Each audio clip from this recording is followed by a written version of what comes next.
Unheard of.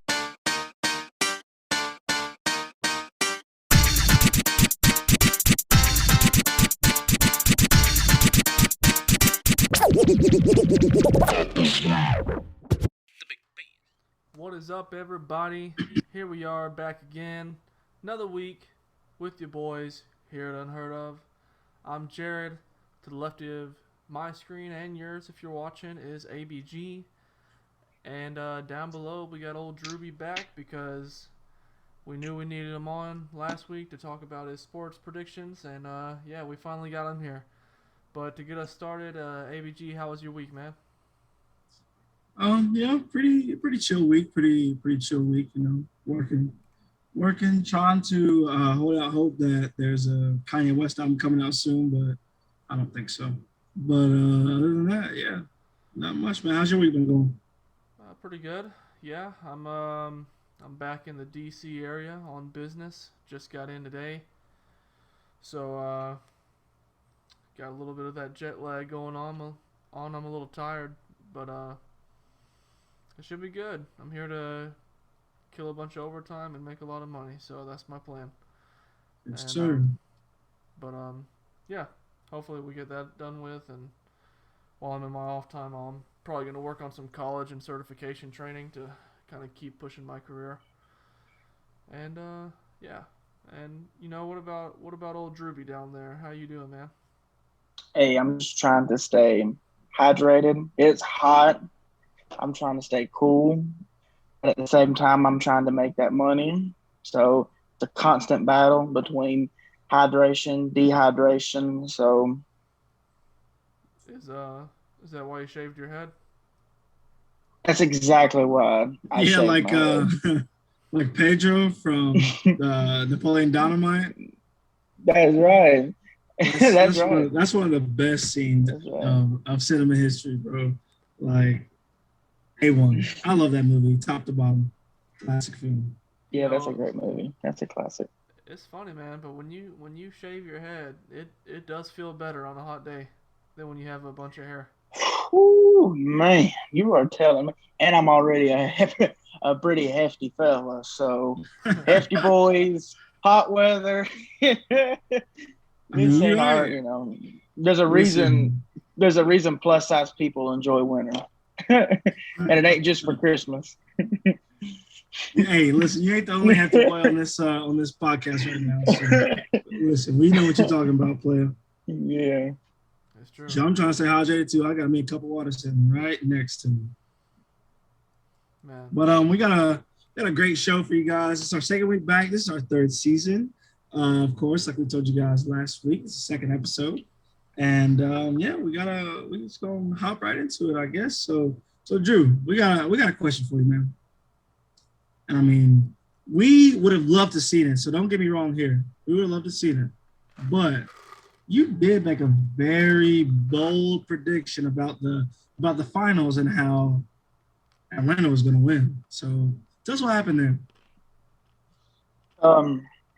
There's one person to blame for Atlanta not making it to the NBA Finals.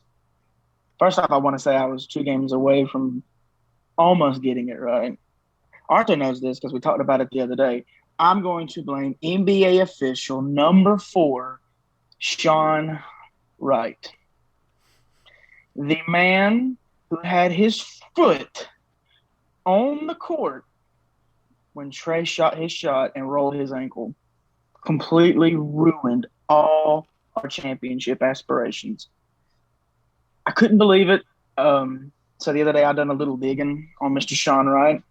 So I got a couple of whole facts. Hit job story ready for this guy. Here we go, because I couldn't believe it. I said this guy must be from Green Bay. He must be, he must like have some residence, an ex-wife that lives in Milwaukee. Like his in-laws are from Georgia. I don't know what it is. So I did some digging. And on NBA.com/official referee, he is in his 16th season, born in New York, but he went to high school at W.P. Davidson in Mobile, Alabama. He currently lives in Decula, Georgia. Should I continue? His favorite show is I don't know where you're going because right now it seems like he should have been rooting for us with his background in Alabama and Georgia. He was born in New York, Jared. I was saying maybe born he in was New in New York. Yeah. You know what we did to the Knicks. So. Listen to me now. He loves Law and Order. Where does Law and Order take place, Jared? Where does Law and Order take place? I don't know. He loves if that matters. Michael Jackson. His favorite food is roasted chicken and veggies. His hidden talent is he plays chess. Who plays chess? New Yorkers play chess. That's who plays chess. All right.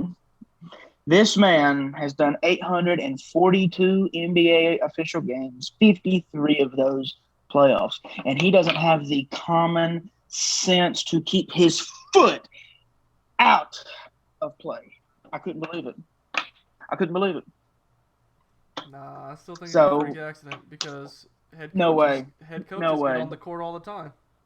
No way. Not in game. They don't do it. Not in game. Not like that. We're not talking about Mike Tomlin a couple of years ago when he intentionally stuck his foot. That wasn't this to me. I feel like Adam Silver should do some investigating on this because this guy clearly has it in for Atlanta. So if you or someone you know lives in Decula, Georgia, and are neighbors with Sean Wright, please tell him to contact me, please. Is there a number he can contact you at, or just Twitter or something? Well, yeah. Anywhere you excuse me, Lord. I'm on Facebook, Andrew Maddox. You can find me on Twitter at the real Andrew Maddox. I think that's my Twitter name now. My phone number is 770-880-3278. He has to answer for this, Jared. He has to answer for his actions. You went through the man's hobbies and talked about him liking vegetables and chess, and think roasted that's a chicken direct and veggies, correlation Jared. between him and Trae Young's ankle. He was born in New York. He's holding out. He's saying he's got a personal vendetta after what we did to the Knicks, bro. How long did he live in New York for? I don't know. It didn't say on his bio on NBA.com. It just said he was born in New York and he graduated high school at W.P. Davidson. So sometime between a newborn and 18. I don't know how long. But what does it matter? He has New York Knickerbocker blood flowing through his veins. I'm a big believer in a little bit of karma, man. When Trae was out there shimmying in Game 1, I think that set a bad precedent. So what, do you think Adam Silver called him and was like, yo, here's what I need you to do? I need you to injure this guy. I'm not big on the controversies. I'm just big on higher power. I'm like, okay, well, Trae was shimmying and now we got it back. Listen, and I was also telling Arthur this the other day. People always want to talk about the comparisons between Steph and Trae coming out of college. You know, how they're the same size, they play the same, they got good court vision, they can shoot the ball. To me, the biggest comparison that I have for Steph and Trae are those weak-ass ankles, man. Steph Curry in his first 4 seasons missed 20 games because of his ankle. This is the third or fourth time this year that Trae has injured the exact same ankle. Them boys, they got to start wearing some ankle braces up in here, fellas. Or they got to stop skipping leg day. Or you could tell your referees to stay off the court. Man, look, actually, I don't even want to hear the Trae excuse because we beat the Bucks in a game without Trae, and Giannis hyperextended his knee in the series against us, where it looked like he had torn his ACL until they said no damage, and then he comes back for the finals. We should have been able to beat the Bucks without Trae and without Giannis, but we still didn't. I mean, yeah, but I just feel like that Trae, he brings that certain level of competitiveness and a certain style of play that when you lose that, I mean, I feel like that's a very important piece of what Atlanta has going on. I mean, hey, I guess so. I just thought that without Giannis and without Trae, I thought we were the more talented team of the two. Hot take here. Chris Middleton's the best player on that team. He's Batman and Giannis is Robin. Okay, so basically you're just Kendrick Perkins. I agree. I didn't want to name plug him. I wanted everybody to think I'd come up with that on my own. So thank you very much for that. But yeah, I agree wholeheartedly with what he said. Chris Middleton is Batman and Giannis is Robin. Oh, Chris Middleton's Batman. Did Chris Yeah. Middleton do 2 40-point games and a 50-point to cap off the NBA Finals? Because I don't think he could have. In today's game, you got to have a jump shot. Giannis doesn't need one. He's the Finals MVP. He doesn't need one because he has Chris Middleton. I guarantee you money, had it have been Chris Middleton that got hurt and it was Giannis out there, we would have went to the NBA Finals. Shaq had Kobe. Kobe was Batman. Shaq was Robin. Shaq was extremely talented and kicking a lot of butt in those early years. Yeah, and in the fourth quarter, they had to pull him from the game because he was going 0 for 10 from the free throw line. Giannis was airballing all his free throws. At the end of the game, playoffs, at the end of the game, you got to be able to hit your shots and hit your free throws. Giannis can't do none of that. He done it one game, and everybody's like, oh, he proved him wrong. He done it one game. It just so happened to be the game that won him the championship. But if you look at his stat, why you got that look on your face, Jared? You look dumbfounded by what I'm saying. He did it a couple games, actually. It wasn't just the last game. He did it a few times, or else they wouldn't have gotten those 4 wins. He's a way better free throw shooter than Shaq was. Okay. And Giannis has like an actual mid-range game and passing game. So, some players, this is where like the Ben Simmons conversation comes in, all right? Like if Ben Simmons could shoot some free throws and actually shoot at least mid-range, he doesn't necessarily need a three-point shooter because he's extremely talented. But Ben Simmons isn't willing to work on anything in his game. He just thinks he's the best, goes home every offseason, and that's it. And until finally his flaws get exposed in the playoffs. But Giannis, he actually works on stuff and can still dominate. I've always said Giannis doesn't need to be Steph Curry. He doesn't need to be Kevin Durant. Giannis needs a respectable jump shot. He needs to get a jump shot to where you have to respect his ability to shoot the ball. And literally, they would have to change the rules of the NBA for him because it would be so unfair. That's how close he is to being like the most unstoppable player probably in the history of basketball. If he gets a somewhat of a jump shot, just somewhat of a jump shot, he would be just unbelievably dominated. He has a jump shot, bro. Yeah, bro. No, he makes threes. Like he shoots. Do I gotta pull? You want me to Google what he shot from the field this year? As far as if you want to, you're more than welcome to. But I saw the games with Atlanta. I'm sure there's a reason why they swept the Heat.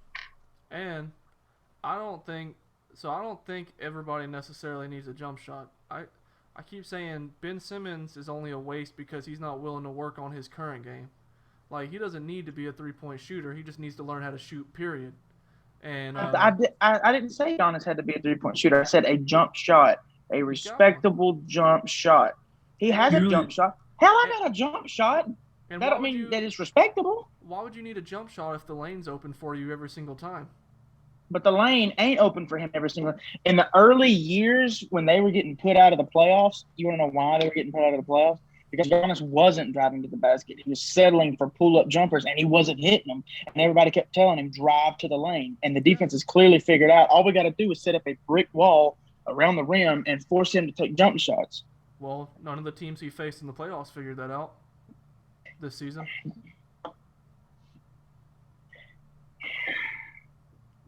I'm just a little butthurt right now. It's the reason why they got us in the Eastern Conference Finals, and there's a reason why that they're the actual, NBA champions. Which leads us into our next topic. Jared, you accurately predicted the winner of the NBA Finals. Yes. This adds on to the current collection of correct predictions I have for sports on this show. to include the recent NCAA March Madness champion, because I picked those correctly too, as well as the Super Bowl champion. I picked that correctly as well on this show. Actually, Jared, I'm going to stop you right there, Playboy, because I have here in my notes right before this started, I listened to the original, the pilot of Unheard Of, and you said, Jared, and I quote, the Tampa Bay Bucks, it will take them a season or two to get it right. I do not expect them to win the Super Bowl this year. I said I don't expect them. And then when they made the playoffs, what did I say in that show? You said it would take them 2 or 3 years. I have it in my notes right here, Jared. But when the playoffs I'm quoting started, you. What did I say? I'm quoting you. This time last year, you said it would take Tampa 2 or 3 seasons to get it. They will not win the Super Bowl this year. I mean, please explain. I mean, what? That's like a way too early prediction. You know, Yeah. the season Please hasn't even explain. started yet. By then, I don't think. Oh, Arthur, listen, dog. I'm gonna come for you as well, player. Arthur said in the pilot, and I quote, Jared Stidham will flourish with Bill Belichick and the New England Patriots. And he never got a shot. He never got a shot.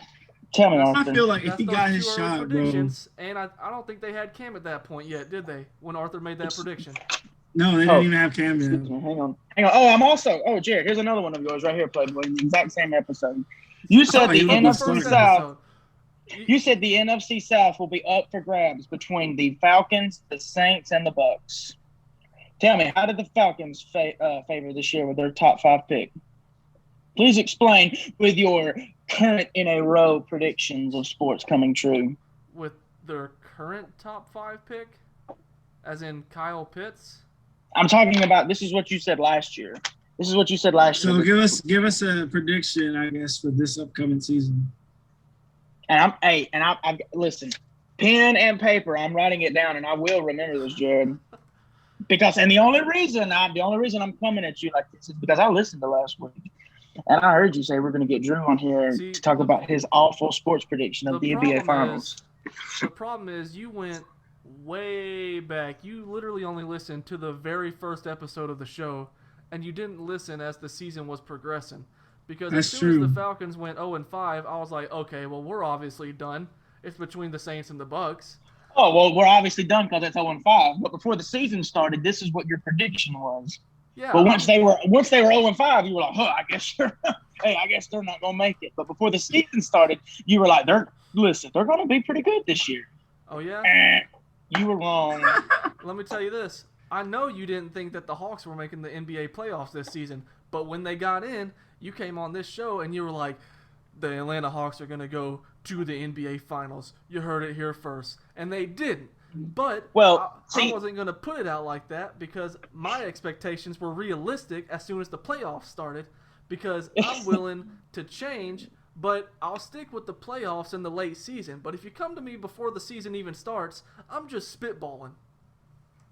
It sounds to me, listen, first of all, getting back to what you just said, I have it in audio of what you said about your sports predictions. You don't have any audio of what I said before the NBA season started about the Hawks. You're just spitballing, coming up on the top of your mind thinking, I bet he didn't think this. You don't know what I was thinking, Jared. Drew doesn't even know what he was thinking. So like, exactly. I don't even listen. I'm coming for blood, dog. I listened to last week's episode. I've had a vendetta for you for over a week. Drew's idea Jared, are what has been grinding my gears.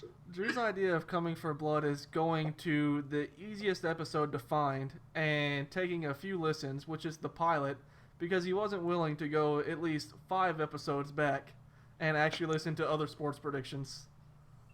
You're talking to the creator of the Unheard Of fan page, Jared. I've listened to your show. All I had to do was pull up one episode.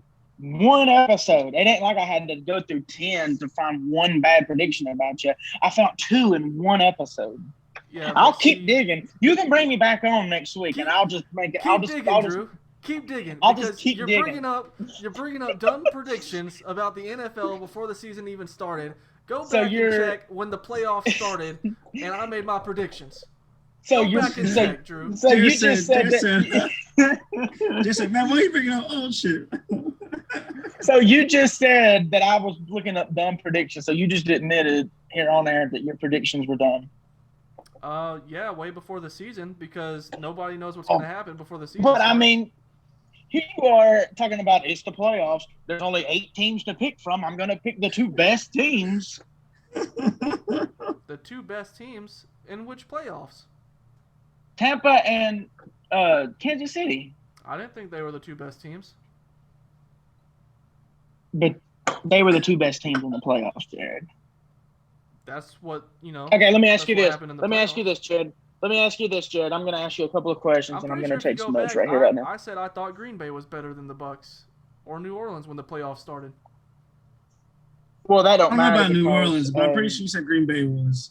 Yeah, but when they faced each other, I predicted Tampa Bay would win.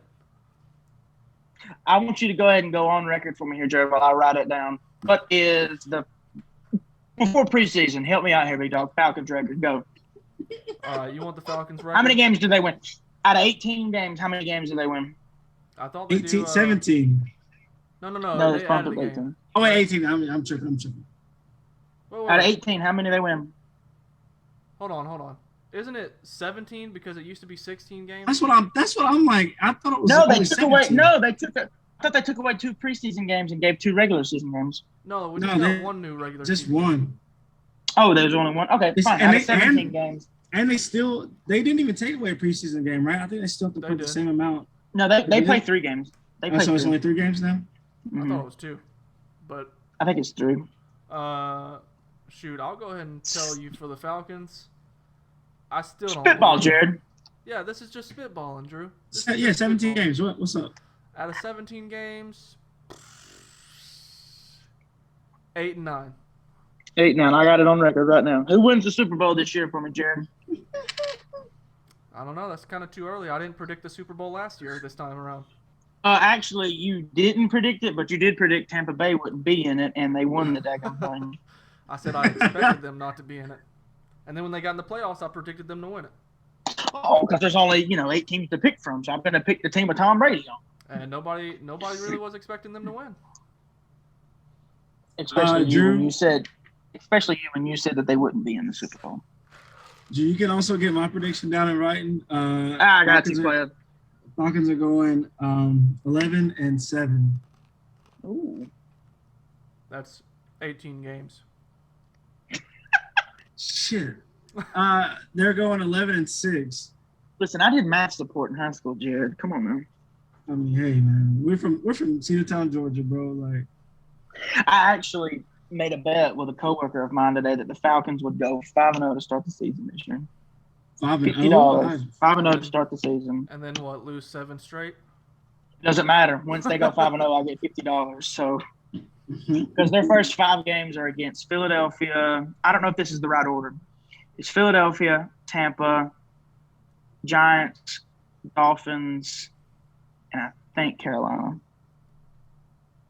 Look, man. We beat Tampa Bay. We beat the defending Super Bowl champs. Do we beat them? In the first 5 games, Drew? I don't know. Well, my bank account really does hope they do. I hope so. I feel you. Okay. I'll say this as a lifelong Falcons fan, I'm obviously optimistic. And I'll say this before the season starts too, Drew, so you can go ahead and get this down. I don't really believe in the Saints this year. I think my too early prediction is the NFC South this year. I said last year it's going to be between the 3 teams, but this year I really believe it's just between the Falcons and the Bucks. Because the Saints are kind of, I don't know, man. They're tough to call for without Drew Brees. You don't know if Winston's going to be starting or if it's Taysom Hill. I'm going to go ahead and give y'all my early, this is, like I said, spitball way too early prediction. Write it down. We might use it against them later. I am. I'll write it down, and then I'll take a screenshot and send it to you fellas, along with the other notes I've got right here. Something tells me in my heart of hearts, Baker Mayfield leads Cleveland to the Super Bowl this year. All right. See, I don't want to just call it a hot take because the team is actually really well built.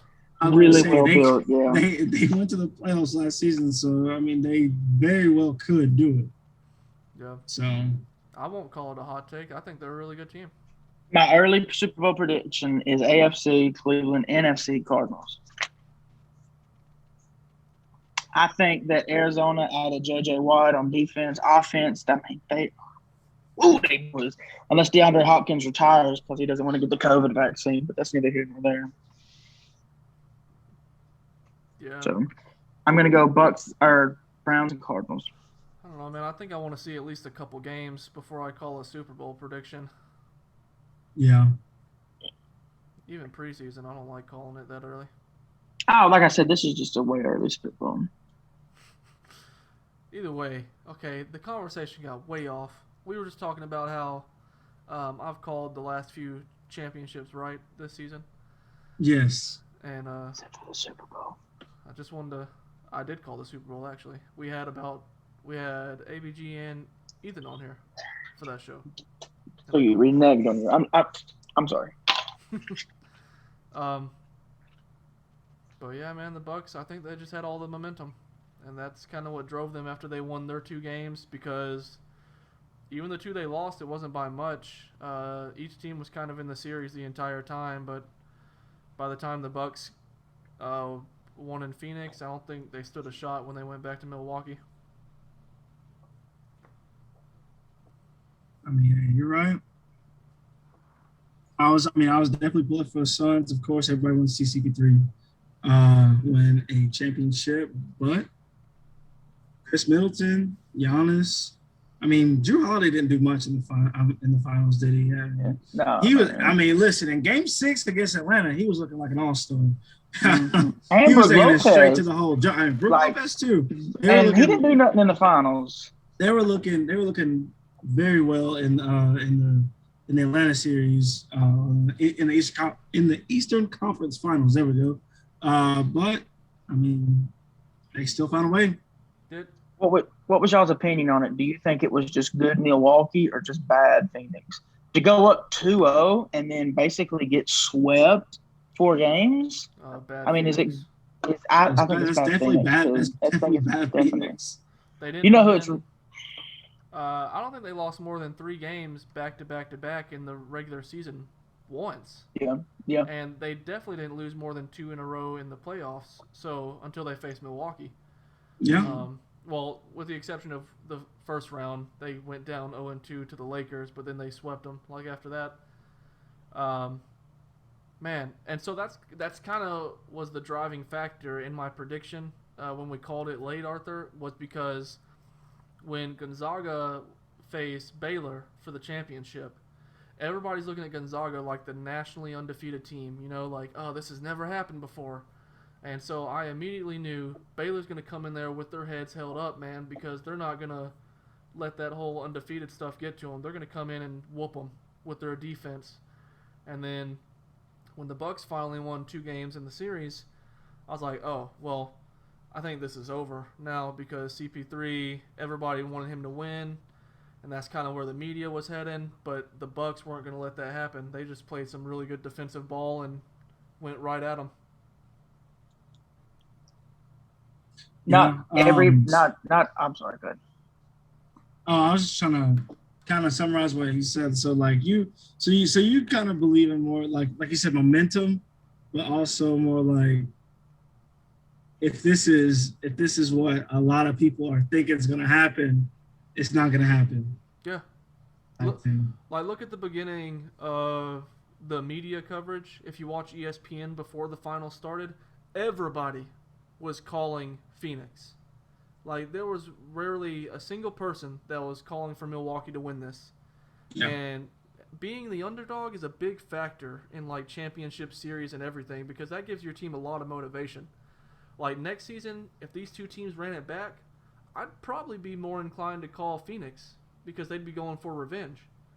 But, I don't know, man. Yeah, I believe in momentum, and I believe in the underdogs. I'm sorry, Drew. I believe in superstition. Not everybody wanted to see Phoenix win. There is one person that I can guarantee you didn't want to see Chris Paul hoist a championship trophy, and that is NBA official Scott Foster, who Chris Paul in games reffed by Scott Foster in the playoffs going into Game 3 was 0-12, and then after Game 3 went 0-13. Chris Paul has never won a game where Scott Foster has reffed his playoff game. He's 0-13 now. But see, what's the superstition behind that? Because Chris Paul, I don't think he's ever fouled out in any of those games. Well, I mean, it's not necessarily just getting fouled out. It's uncalled calls, things like that. Like if Chris drives, he gets fouled, but it doesn't get called, and then he winds up fighting with him, and then mentally he gets mentally he's not in the game and things like that. I'm just a very superstitious person. You're going even further back because you remember the trade that got denied by Commissioner David Stern at the time? Absolutely. That would have brought Chris Paul to the Lakers with Kobe. Mm-hmm. We thought back then the NBA hated Chris Paul. Are you saying the NBA, Adam Silver, is still continuing this vendetta by David Stern by allowing Scott Foster to officiate these games? I don't want to say that the NBA league that has it in for Chris. I'm just saying maybe they like Progressive Insurance and not State Farm. I don't know. I'm just saying. Jesus. Okay. Makes sense. I mean, I can get along with it. A lot of I like the superstition call. I think that the NBA. I mean, I'm gonna be honest with you. I think the NBA is trying to blackball Chris. Why'd you say his name like that? Please. What'd you say? So can you hear me? Can you guys hear me? What'd he say, Jared? He said, "Why'd you say his name like that?" Chris Paul. He's a bad man. Can you guys hear me though? Like for real? I can hear you. No, I'm just kidding. I can hear you. I'm not gonna lie to you. One of my AirPods died, so I'm just speaking on one of them. So nice. But I mean, hey,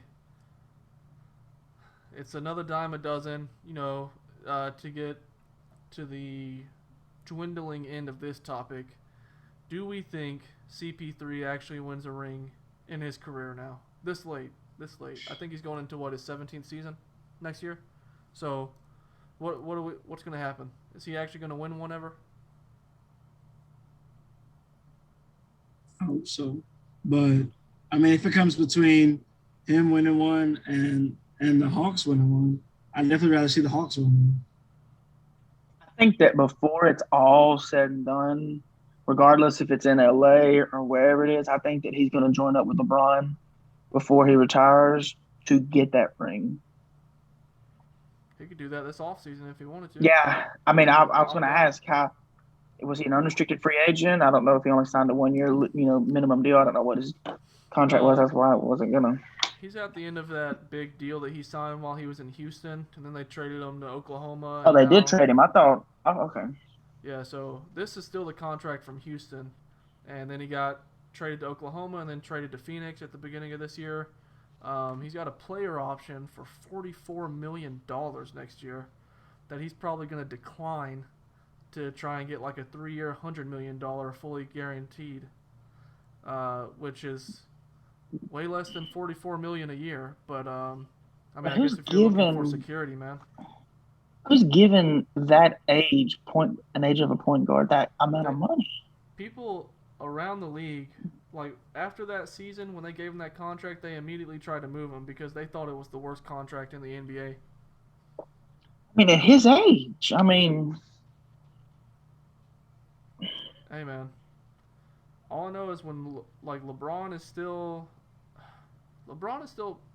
pretty high on his game, but in a couple years, I wouldn't be surprised if he's still declining out of player options and LA is still giving him the max contract like every 2 years. Do you think that we'll ever see? Because the 4 of them, they're all really close. They're all really good friends. Well, never mind. I just went back on what I just said because Dwayne Wade retired. Do you think we'll ever see like maybe Carmelo, Chris, and LeBron on the same team? I would say Dwayne, but he retired. But there's a chance you could see the 3 of those guys at one. Maybe. Melo is almost done, man. Melo's ring chasing too. He's gonna get on that tour bus as well. LeBron's gonna recruit him and Carmelo. Melo's LeBron's just been trying to stay in the league, man. He got super lucky that Portland signed him because it didn't look like anybody else was going to get him. I mean, what he didn't play? He didn't play for a season, didn't he? Close. Yeah. You can say what you want. He's probably the greatest Atlanta Hawk of all time. Yeah. Got sent a jersey and everything for not even playing today. And then, yeah. We were just like, hey, thanks for letting us free up some cap space. Here's your jersey. The Hawks should give him a tribute video next season when Portland comes to town. That'd be disrespectful, man. They gave Mike Muscala a tribute video.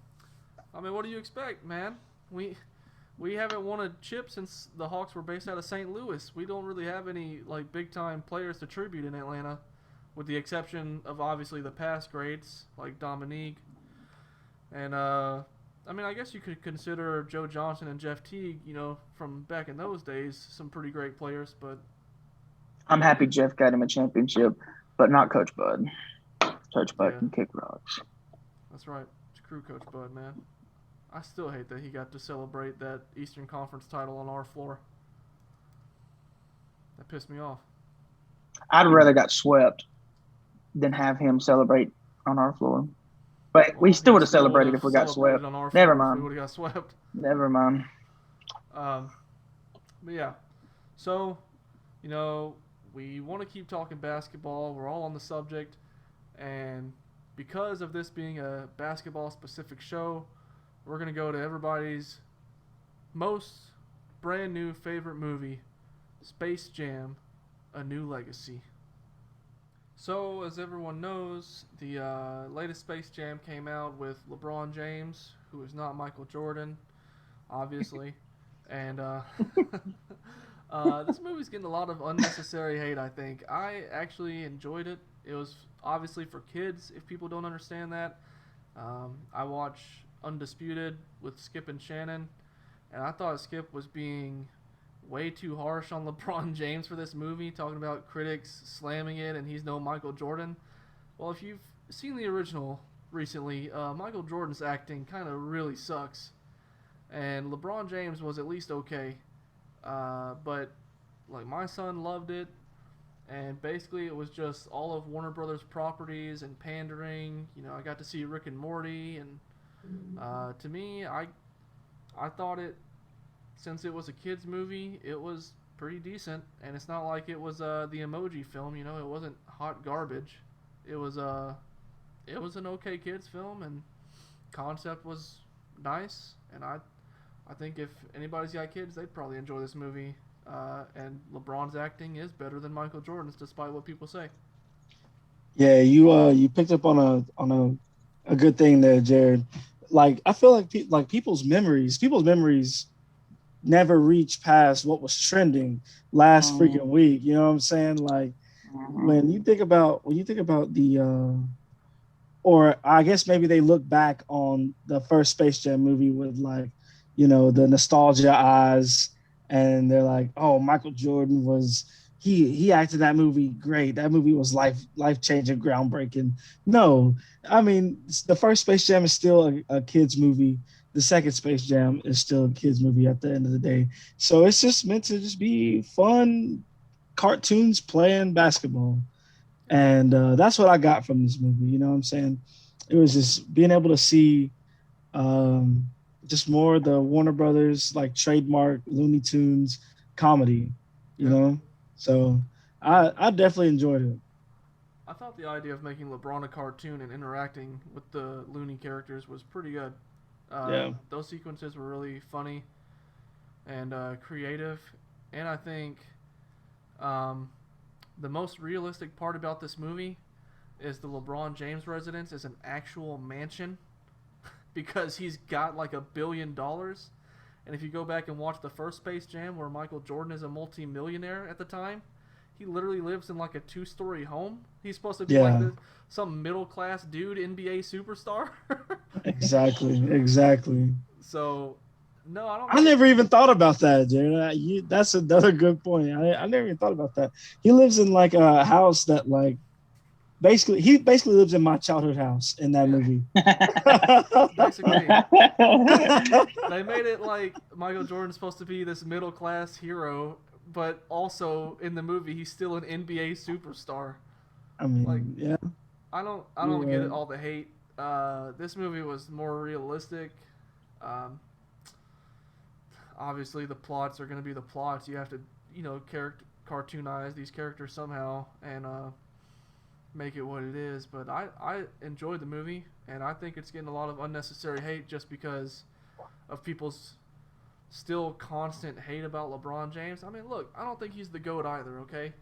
But that doesn't mean that I'm going to criticize him for a kid's film because he's not Michael Jordan. yeah. Um, how do you think it went over with the other basketball superstars and them changing them into like their different characters? Did you like that? I thought it was pretty good. The Yeah. the Dame time was probably my favorite one. Yes, definitely Dame Time. I think all the Clay Thompson one. The what was his name? I don't remember his name, but he was like the water character. Yeah, wet like water, something like that. Yeah. But I liked his stuff too. Like they did really good with those, in my opinion. And I definitely enjoyed being able to see like all the other Warner Brothers properties they had on there. They put the mystery team, from Scooby Doo, Yep. a bunch of Harry Potter stuff, and the Matrix, all that stuff. I definitely enjoyed that movie, man. Drew, Yeah. why haven't you seen it yet, man? I want to see it. I was just always one of those people that said I wasn't going to pay money to go to the movies to see it. I would watch it on like Colton's HBO Max, but Colton's already watched it. So, but I definitely do want to see the movie. I'm going to piggyback on a little bit of what Jared alluded to. I think that this movie was destined to fail as far as like critics because people do compare LeBron and Michael. Michael's a better basketball player. LeBron's a better actor. LeBron's actually been in movies, and I kind of like LeBron's acting a little bit. I mean, he's not going to win awards for Space Jam, but I mean, but I think a lot of it also has to do with the fact that there's just some movies that I feel like don't need to be rebooted. I know Arthur was telling me the other day they tried to like redo the Space Jam franchise, but for like other sports and things like that. But I just feel like coming from it, like from that standpoint, there was a lot of guys that grew up watching Space Jam that are now 30s, mid 30s, their 40s, and these guys are the ones that are critiquing this movie, and they're probably of the mindset of there's just some things you don't like. There's just some movies that you just leave alone. Like, you wouldn't redo Beverly Hills Cops with Kevin Hart and somebody else. You just wouldn't do that, So Drew been listening to too much 92.9 The Game. Man, why you listen? These are my points. I don't know what you're talking about. Bro, I don't know what you're talking about. No, Arthur's These are my completely right points. because you've already brought up straight from the mouth of Kendrick Perkins arguments earlier in this show. It's like this there's this audio clip. I don't know is it Andy? I mean, not Andy. Is it Randy that says that? He's like, they should what happened to the old classic movies like Beverly Hills Cop? And then somebody else says, yeah, they should be remaking those. Like, oh no, don't remake it, because then they'll remake it and put Kevin Hart. Yeah, put Kevin Hart. See, Drew knows because he was listening. And The Rock in Listen, there. Y'all are gonna have the faithful following on Unheard Of. But y'all are making me look like a fool in front of the faithful Unheard Of fans. All right, and I don't appreciate this. Because it looks like your opinions aren't original. You're literally taking things that other people have said and just repeating them verbatim. But I agree with what they're saying. Like it ain't like I've got this other mindset and I'm like, hey, this would be kind of cool to say. I agree with what they say. Like there's just some movies you don't remake. Like, and I feel personally like Space Jam is one of those movies. I don't know, man. There's leaked footage of LeBron getting his makeup done for the movie. And they were like having to like add makeup to his receding hairline and things like that. So I mean, hey, he's doing that already on the court. I think I think that LeBron gets a bad rap, but for the things that he's done for like the community of Cleveland, not just Cleveland, but like, I mean, he's such a good charitable guy, and he's really talented at a sport. He's really talented at acting. He gives back to his community. Like, he's a good role model for kids to get behind. Like, I want to see the movie. I thought the supporting cast probably could have been maybe a little bit better. I mean, other than Damian Lillard, I think he's just cold. Like, I love Damian Lillard, but like, I just remember the original Space Jam had like Charles Barkley. Like, I mean, it had like a bunch of like, I mean, I know Anthony Davis and like Klay Thompson, but like, I don't know. I just feel like if they'd have had like Giannis or like Durant, like if they'd have put like actual like if it'd have been like Steph, Katie, and Giannis, like that would have been, you know. Yeah, but the concept's a little different because for that movie they started off and he was kind of going up against games with those guys. But for this one, the other players don't even really get a lot of screen time because they're just there to be members of the other team, like the Goon Squad at the end. So Okay. it's a little bit of a different concept than before. LeBron James has always had a target on his back just because coming out of high school he tattooed himself the Chosen One, and the King. Yeah. Ever since then he's kind of had this big target on his back. People compare him to Michael Jordan. And I'll say this, Drew, you haven't seen it, but there's a scene where they allude to Michael Jordan, and even LeBron James is getting excited. So it makes it a funny scene. He's like, "Oh man, here he comes! He's about to save the day," and then it's just Michael B. Jordan walking through. Yes. Who was it? Was it Sylvester? That's like, Yeah. I found Michael Jordan. Dude. He's like, he's here. He's in the crowd. And then Michael B. Jordan comes. It's like that music too from like Space Jam, like the boom boom boom boom boom boom that music. And then just like Michael B. Jordan steps out. He's like, I was just trying to go to the bathroom and this cat grabbed me. Dude, and they play it so perfectly, man, because they basically make Sylvester a racist because Daffy Duck's like, you don't remember what he looks like? he's like, it's been 25 years. I just went and got somebody out of the crowd. I mean, that's true. So I don't know. I thought some parts were really funny. Yeah, LeBron's acting is way better than Michael Jordan's, and Michael Jordan's Space Jam on like Rotten Tomatoes, if you go back way then, it also was not well reviewed by critics. I think what we should do for kids movies is stop letting adults review kids movies. Yeah. Because they suck at it. Like if you take your kid to a kid movie, do a little survey outside of the movie theater or wherever, ask the kid, did you enjoy this movie on a scale of 1 to 10? And if the kids enjoyed it, then it was probably a good kids movie. But they're about to great, like if that was the basis of them making kid movies, they would make probably the worst kid movies of all time. And just be like, the kids love it. But kids love it. That's what like the innuendo jokes are for. Like the Michael Jordan joke in the new Space Jam. That's for like the adults to like, look back and have some fun with it. It's almost kind of sort of like if you go back and watch like the older like live action shows for like Nickelodeon, like Drake and Josh, or like Zoe 101, or shows like that as a child, you're like, wow, like, this is really good. And then you watch it at 25, 26 years old, and you're like, oh God, like what, oh Lord, like as an adult, you shouldn't be judging what a 5-year-old would think is a good movie. I mean, come on now. Yeah. I mean, fair points. So, I mean, hey, I think the kids who love watching basketball probably enjoyed it. I know my 5-year-old did. He really enjoyed the film. So that's what matters to me. And, we hope that you enjoyed this big basketball talk at Unheard of today. We usually try to kind of divvy it up between normal topics and sports, but you just got a bunch of basketball today. And hopefully the Space Jam talk kind of mellowed it out. Any closing thoughts, Drew? I was going to say live on air, Jared. I mean, I know we talked about it earlier, but I apologize for coming down on you a little rough with the iron fist earlier. Again, anybody listening to the show heard those points and should probably know that those points had no substance. So I did not take it personally. Again. Um, um, you just broke my heart. I'm sorry.